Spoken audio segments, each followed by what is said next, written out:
ഞാൻ ആ പെയിന്റിംഗ് 2 ലക്ഷം രൂപയ്ക്ക് വിറ്റു. ഒരു സാധാരണ പെയിന്റിങ്ങിന് ഇത്രയും പണം കിട്ടുമെന്ന് ഞാൻ ഒരിക്കലും പ്രതീക്ഷിച്ചില്ല. ഇത് ഒറിജിനലാണെന്ന് കടയിലെ ചേട്ടൻ ആദ്യം വിശ്വസിച്ചില്ല. അപ്പോഴാ അവിടെ ഒരു പയ്യൻ വന്നത്. ആരാന്നൊന്നും അറിയില്ല. ആ പെയിന്റിംഗ് ഒറിജിനലാണെന്ന് പറഞ്ഞു. അഹ, അങ്ങനെ അവര് വിശ്വസിച്ചേ. അവൻ കാരണാ എനിക്ക് ഇത്രയും പൈസ കിട്ടിയത്. ഇല്ലെങ്കി ഹോ, ഓർക്കാൻ കൂടി വയ്യ.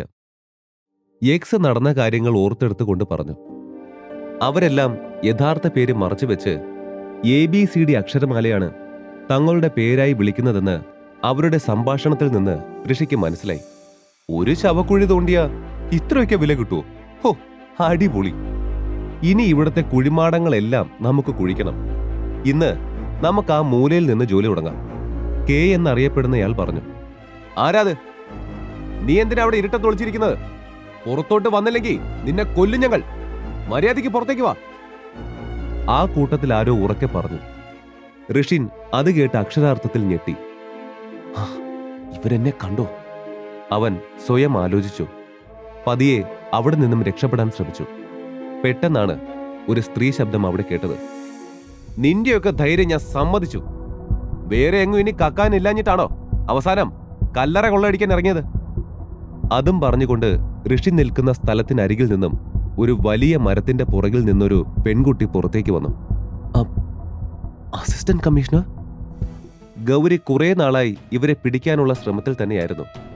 മറവ് ചെയ്ത ഒരു കുഴിമാടം തുറന്നു കിടക്കുന്നതായി അവൾക്ക് പരാതി ലഭിച്ചിരുന്നു. മാത്രവുമല്ല, കുഴിച്ചെടുത്ത ശവക്കുഴി ഏതാണ്ട് 100 വർഷങ്ങൾക്ക് മുൻപ് അടക്കം ചെയ്യപ്പെട്ടതാണ്. അതിൽ ഒന്നും അവശേഷിച്ചിരിക്കില്ലെന്നും അവൾക്ക് അറിയാമായിരുന്നു. പിന്നെ ഇവർക്ക് എന്താണ് നേട്ടമെന്ന് അവൾക്ക് ഊഹിക്കാൻ കഴിഞ്ഞില്ല. തനിക്കറിയാത്ത എന്തോ ഇതിന് പിന്നിലുണ്ടെന്ന് അറിഞ്ഞിട്ടാണ് അവൾ ഇത് കൂടുതൽ അന്വേഷിക്കാൻ തുടങ്ങിയത്. അന്ന് മുതൽ അവൾ അതിനെക്കുറിച്ചുള്ള വിവരങ്ങൾ ശേഖരിക്കുകയായിരുന്നു. ഋഷിൻ അവിടെ എത്തും മുൻപേ അവൾ അവിടെ അവരുടെ ചലനങ്ങൾ ശ്രദ്ധിച്ചു. അവർ ആരെയാണ് കാത്തിരുന്നത് എന്ന് നോക്കുകയായിരുന്നു അവൾ. ഇപ്പോൾ അവൾക്കും കാര്യങ്ങളെല്ലാം മനസ്സിലായി കഴിഞ്ഞിരുന്നു. ഉടൻ തന്നെ പോലീസ് സ്റ്റേഷനിൽ വിവരം അറിയിച്ച് കൂടുതൽ പേരെ ഇവിടേക്ക് വിളിക്കാമെന്ന് കരുതിയെങ്കിലും ഫോൺ എടുത്തപ്പോൾ സിഗ്നൽ ഇല്ലായിരുന്നത് കാരണം ഗൗരി ആകെ പെട്ടുപോയി. അങ്ങനെയാണിപ്പോൾ അവരിൽ ഒരാൾ അവളെ കണ്ടതും ഗൗരി അവരുടെ മുന്നിൽ അകപ്പെട്ടതും. നിങ്ങൾ പറഞ്ഞതെല്ലാം ഞാൻ റെക്കോർഡ് ചെയ്തിട്ടുണ്ട്. സോ ഇനി ആ ഓവർ കോൺഫിഡൻസ് അങ്ങ് കളഞ്ഞേക്ക്. നിന്നെയൊക്കെ ഇനി എനിക്ക് ഈസിയായി അറസ്റ്റ് ചെയ്യാം. മര്യാദയ്ക്ക് വന്ന് കീഴടങ്ങിക്കോ. അങ്ങനെയാണേൽ എല്ലാത്തിനും ശിക്ഷയും കുറയാൻ സാധ്യതയുണ്ട്. ACP ഗൗരി തന്റെ ഉള്ളിൽ നിറഞ്ഞു വന്ന ദേഷ്യം പരമാവധി കൺട്രോൾ ചെയ്തുകൊണ്ട് പറഞ്ഞു. ഓഹോ, അപ്പോ നീ പോലീസാണോ? നീ ഇവിടെ നിന്നൊക്കെ എന്തൊക്കെയാണ് ഇതുവരെ കുഴിച്ചെടുത്തത്? മുഴുവൻ ഇപ്പൊ തന്നെ പറഞ്ഞോ? ഗൗരവത്തിൽ തന്നെ അവൾ ചോദിച്ചു. ഇതുപോലുള്ള ശ്മശാനങ്ങളിൽ കുഴിച്ചിട്ട പണക്കാരുടെ കല്ലറ കുഴിച്ച നിരവധി നിധികൾ കിട്ടുമെന്ന് വർഷങ്ങൾക്ക് മുൻപ് ഞങ്ങളോട് ഒരാൾ പറഞ്ഞിരുന്നു. ഇന്ത്യക്ക് സ്വാതന്ത്ര്യം ലഭിക്കുന്നതിന് മുൻപ് വിദേശത്ത് നിന്ന് വെള്ളക്കാർ ഇന്ത്യയിൽ വന്ന സമയം, അന്ന് അവരിൽ ചിലർ ഇവിടെ സ്ഥിരമായി താമസിക്കുകയും ചുറ്റുമുള്ള സ്ഥലങ്ങൾ അവരുടെ ആവശ്യം പോലെ ഉപയോഗിക്കുകയും ചെയ്തു. അങ്ങനെ ഇരിക്കെ നാട്ടിൽ കള്ളന്മാരുടെ ശല്യം വന്നു. അപ്പോൾ ഈ വെള്ളക്കാർ തങ്ങളുടെ കുടുംബ സ്വത്ത് കള്ളന്മാരിൽ നിന്ന് ഒളിപ്പിക്കാൻ പല സ്ഥലവും ഉപയോഗിച്ചു. പക്ഷേ കള്ളന്മാർ അതെല്ലാം നിഷ്പ്രയാസം മനസ്സിലാക്കുന്നുണ്ടായിരുന്നു. അത് മനസ്സിലാക്കി വെള്ളക്കാർ പുതിയ തീരുമാനമെടുത്തു. കള്ളന്മാരുൾപ്പെടെ ആരും ഭയപ്പെടുന്ന സ്ഥലമായിരുന്നു വെള്ളക്കാരെ അടക്കം ചെയ്യുന്ന കല്ലറകൾ. അങ്ങനെ അവർ മരിച്ചവരെ അടക്കം ചെയ്യുന്ന കുഴിമാടത്തില് അവരുടെ ശേഷിച്ച സ്വത്തുവകകൾ ഒളിപ്പിക്കാൻ തുടങ്ങി. ഒളിപ്പിക്കുന്ന സാധനങ്ങൾ എത്ര വർഷം കഴിഞ്ഞാലും നശിക്കാതിരിക്കാൻ അവർ പല രീതികളും ഉപയോഗിക്കുമായിരുന്നു. അങ്ങനെ നമുക്ക് സ്വാതന്ത്ര്യം ലഭിച്ചതോടെ അതൊന്നും തിരിച്ചെടുക്കാതെ വെള്ളക്കാരൻ നാട് വിട്ടു. കേട്ടപ്പോ ഞങ്ങൾ വിശ്വസിച്ചിരുന്നില്ല ഈ കഥയൊന്നും. പക്ഷേ ഒരു ആവേശത്തിന്റെ പുറത്ത് ഏതോ ഒരു കല്ലറ പൊളിച്ചു. അന്ന് ഞങ്ങൾക്ക് അതിനുള്ളിൽ നിന്നും പല നിധികളും കിട്ടി. അതോടെ ഞങ്ങൾ ഞങ്ങളുടെ നിധിവേട്ട ഇതുപോലെ തുടരുന്നു. പക്ഷേ ഈ തവണ ഈ ലൊട്ടിലൊടുക്ക് പെയിന്റിംഗ് കിട്ടിയപ്പോ ഞാൻ ഓർത്ത് നിധിയല്ലെന്ന്. പക്ഷെ ഇന്ന് 2 ലക്ഷം രൂപ കൊടുത്ത് ഒരു കടക്കാരൻ അങ്ങ് വാങ്ങി. 2 ലക്ഷം. ഇന്നത്തെ ദിവസം തീരെ തരക്കേടില്ല. സ്റ്റേ ഒരു പടി കൂടി ആരെങ്കിലും ഒരാൾ മുന്നോട്ട് വെച്ചാ ഞാൻ ഷൂട്ട് ചെയ്യും. അതും പറഞ്ഞുകൊണ്ട് ഗൗരി തന്റെ തോക്കിനായി അരയിൽ കൈയെത്തിച്ചു. പക്ഷേ അവൾ മഫ്തിയിലായതുകൊണ്ട് തോക്കുണ്ടാവുന്നിടം ശൂന്യമായിരുന്നു. ദൈവമേ, ഒരു വീണ്ടു വിചാരവുമില്ലാതെ ഇന്നെന്താ ഞാൻ ഇങ്ങനെയൊക്കെ പൊട്ടത്തരങ്ങൾ ചെയ്ത് കൂട്ടിയത്? കാറിൽ വെച്ച തന്റെ തോക്കെടുക്കാത്തതോർത്ത് ഗൗരി ആരോടൊന്നില്ലാതെ ചോദിച്ചുപോയി. എല്ലാം കണ്ടുനിന്ന ഋഷി താൻ നിന്നിടത്ത് നിന്ന് ഇറങ്ങിച്ചെന്ന് ഗൗരിയെ സഹായിക്കാമെന്ന് കരുതി.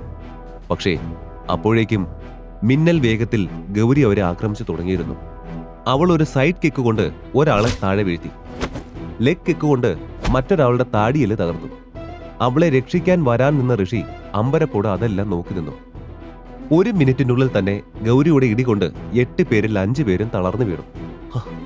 വാട്ട്? ഇത്രയൊക്കെ ചെയ്യാൻ കഴിവുണ്ടായിരുന്നോ? ആ തെമ്മാടികളുടെ നേതാവിനെ പോലെ നിന്ന കെ ഗൗരിയെ നോക്കി ചോദിച്ചു. ഇതുപോലെ അടികൊള്ളണ്ട എന്നുണ്ടെങ്കിൽ മര്യാദയ്ക്ക് കീഴടങ്ങിക്കോ. ബാക്കി വന്ന 2 പേരിൽ ഒരാളെ മുൻപിൽ കണ്ടപ്പോൾ ഗൗരി മുരണ്ടു. പക്ഷേ പ്രതീക്ഷിക്കാതെ പെട്ടെന്നൊരാൾ പിന്നിലൂടെ വന്ന് ഗൗരിയുടെ കഴുത്തിൽ കത്തി ചേർത്തിരുന്നു. ഗൗരി ഒന്ന് ഞെട്ടിപ്പോയി. ഇനി നീ ഒരു പൊടിക്ക് അനങ്ങിയാൽ കോഴിയെ വെട്ടുന്ന പോലെ നിന്നെ ഞാൻ വെട്ടും. Don't do that. ഈ സെമിത്തേരി കൊള്ളയടിച്ചിന് കിട്ടുന്ന ശിക്ഷ പോലെ ആവില്ല ACPയുടെ ദേഹത്ത് കൈവച്ചാൽ കിട്ടുന്ന ശിക്ഷ. ഉറക്കെയുള്ള ആ പുതിയ ശബ്ദം കേട്ട് അവിടെ ഉണ്ടായിരുന്ന സർവരും ഞെട്ടി ചുറ്റിനും നോക്കി. തിളങ്ങുന്ന കണ്ണുകളാൽ തങ്ങളെ നോക്കി നിൽക്കുന്ന ഋഷിയെ മുൻപിൽ കണ്ടതും അവിടെ ഉണ്ടായിരുന്ന എല്ലാവരും ആശയക്കുഴപ്പത്തിലായി. ഏയ്, ആരാടാ നീ? ഇവളുടെ കൂടെ വന്നതാണോ? ഗൗരിയെയും ഋഷിയെയും നോക്കി ആ നേതാവ് കെ ചോദിച്ചു. പക്ഷേ അതൊന്നും ശ്രദ്ധിക്കാതെ ഋഷി മുൻപിലേക്ക് നടന്നു. ഋഷി, നീ? ഋഷിയെ തിരിച്ചറിഞ്ഞതും ഗൗരി അമ്പരപ്പോടെ തിരക്കി.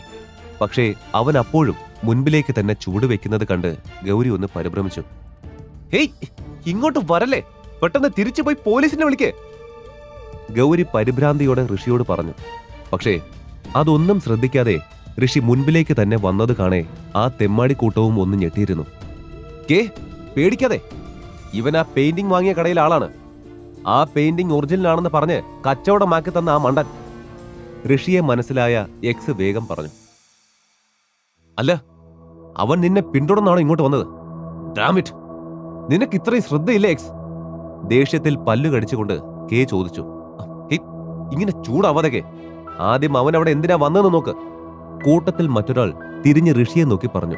ഡാ, ഇവളെ രക്ഷിച്ച് ഹീറോ ആകാൻ വന്നാണോ മോൻ? കൂട്ടത്തിൽ ഒരാൾ ഋഷിയോട് ചോദിച്ചു. 2 പേര് പോയി അവനെ നോക്ക്. എക്സ്, നീ ഈ ഗുളിക അവൾക്ക് കൊടുക്ക. ഇത് ഹൈ ഡോസ് ആണ്, കഴിച്ചാൽ മാത്രമേ ശരിയാവൂ. മറ്റൊരുവൻ എക്സിനോട് ആജ്ഞാപിച്ചു.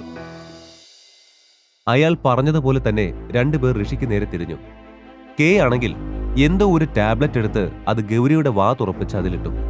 ഗൗരി അത് തുപ്പാൻ ശ്രമിച്ചപ്പോൾ കെ അവളുടെ വായിൽ പിടിച്ചമർത്തി അടച്ചു. അല്പസമയത്തിനകം നീ സ്വർഗത്തിലെത്തുമോളെ. ഇനി നിന്നെ രക്ഷിക്കാൻ വന്ന ഹീറോയെ സീറ കൂടെ ആക്കിയാ മതി. എക്സ് പരിഹാസത്തോടെ പറഞ്ഞു ചിരിച്ചു. അപ്പോഴേക്കും ഋഷിക്ക് നേരെ 2 പേർ അവനെ അടിക്കാനായി ചെന്നു. ഋഷി ഇടികൊണ്ട് താഴെ വീഴുമെന്ന് എല്ലാവരും കരുതി. പക്ഷേ പെട്ടെന്ന് വലിയ ശബ്ദത്തിൽ ആ തെമ്മാടികൾ 2ഉം വായുവിലേക്ക് പറന്ന് ഗൗരിയുടെ കാൽക്കൽ വന്ന് വീണു. അത് കണ്ട് ഞെട്ടിയ എല്ലാവരും ഋഷിയെ നോക്കി. നിന്റെ ഡ്യൂപ്ലിക്കേറ്റ് പെയിന്റിങ്ങിന് ഞാൻ കാരണം 2 ലക്ഷം രൂപ കിട്ടിയില്ലേ? ഞാനില്ലായിരുന്നെങ്കിൽ അതിന് 2 ലക്ഷം പോയിട്ട് 2 പൈസ പോലും കിട്ടില്ലായിരുന്നു, ഋഷിൻ പറഞ്ഞു. എന്താ, ഡ്യൂപ്ലിക്കേറ്റോ? അവിടെ കൂടിയവരെല്ലാം ഞെട്ടലോടെ പരസ്പരം നോക്കി. ഋഷിൻ ഈ പറഞ്ഞത് കേട്ട് കുറച്ച് തെമ്മാടികൾ അവനെ കൈകാര്യം ചെയ്യാൻ എന്നോണം പയ്യെ അവന് പിന്നിലെ നിരന്നു. പക്ഷേ അതറിഞ്ഞിട്ടും അവൻ തിരിഞ്ഞു നോക്കിയില്ല. കാൽ പെരുമാറ്റത്തിൽ നിന്ന് തനിക്ക് വരാൻ പോകുന്ന പണി അവൻ മണത്തറിഞ്ഞിരുന്നു. കണ്ണ് മാത്രം സൈഡിലേക്ക് ചലിപ്പിച്ച് അവന്മാരുടെ നിൽപ്പ് നോക്കി അടുത്ത നീക്കം എന്തായിരിക്കുമെന്ന് അവൻ ഊഹിച്ചു. അവരവനെ വകവരുത്തും മുൻപേ വന്ന 4 പേരെയും ഋഷി അടിച്ചു നിരപ്പാക്കി തറയിലിട്ടിരുന്നു. ശ്വാസം പോലും വിടാതെ ഗൗരി ഇതെല്ലാം കണ്ടുകൊണ്ടിരുന്നു. എല്ലാം കഴിഞ്ഞതും ഋഷി അവളുടെ അരികിൽ മുട്ടുകുത്തി നിന്ന് അവളുടെ കയ്യിലെ ബെൽറ്റ് അഴിച്ചു. ഗൗരി, അറിയോക്കെ? ഋഷി കരുതലോടെ ഗൗരിയോട് ചോദിച്ചു. ഈ കഥയുടെ ബാക്കി അറിയാൻ ഡൗൺലോഡ് പോക്കറ്റ് FM ആപ്പ്.